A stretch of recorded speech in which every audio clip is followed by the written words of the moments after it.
Peter Zalmayev, Ukraine. Mr. Chancellor, thank you so much for your country's contribution to the effort of Ukrainians to defend their country. It seems that it's only a matter of time that Ukraine must get the heavy tanks, including the Leopards, that are absolutely necessary for Ukraine to successfully defend its territory. We were expecting today to hear you finally decide on this. It seems that Germany's Western allies, the US and other countries, are ready to step up, and it's only German hesitancy that has prevented it. So my question to you is, why hesitate and why wait? Thank you. Look into Ukraine.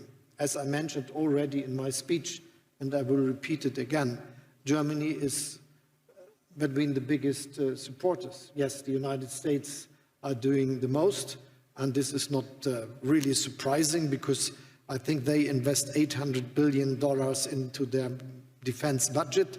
This is much more as all the European member states together, and is even more than Germany is having as its own budget, though we are increasing it now to 2% of our GDP, and though we have a special fund of 100 billion to go to this path and invest in new technologies and weapons.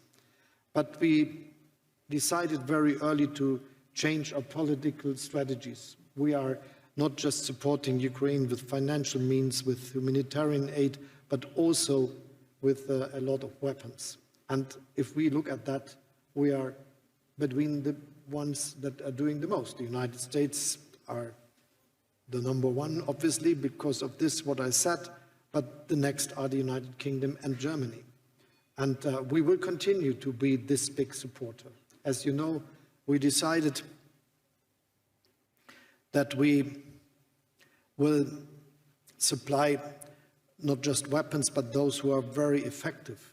And the artillery coming from Germany with our howitzer and called Panzerhaubitze 2000 and the multi-rocket launcher we delivered are very effective in this war, helping the Ukraine to defend its integrity and sovereignty.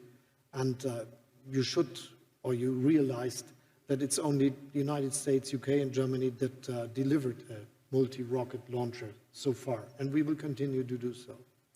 We delivered a lot of weapons which are very important to defend the air defense of the Ukraine.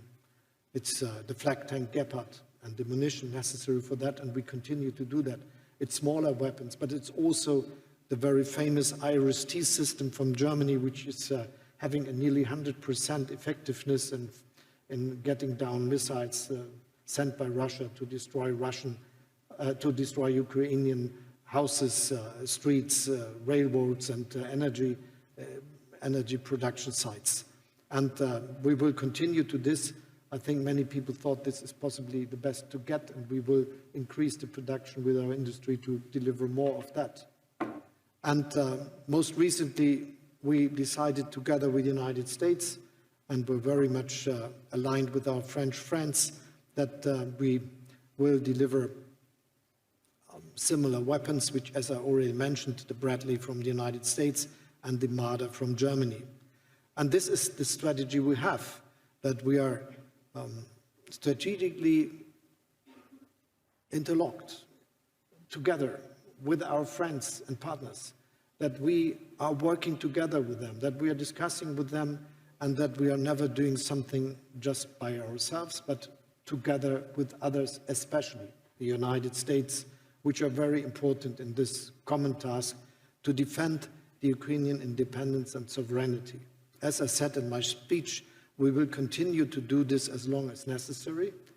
And whilst we are doing this and showing that the Ukrainians can rely on our support for their courageous fight, it is also clear that we will avoid that this is becoming a war between Russia and NATO.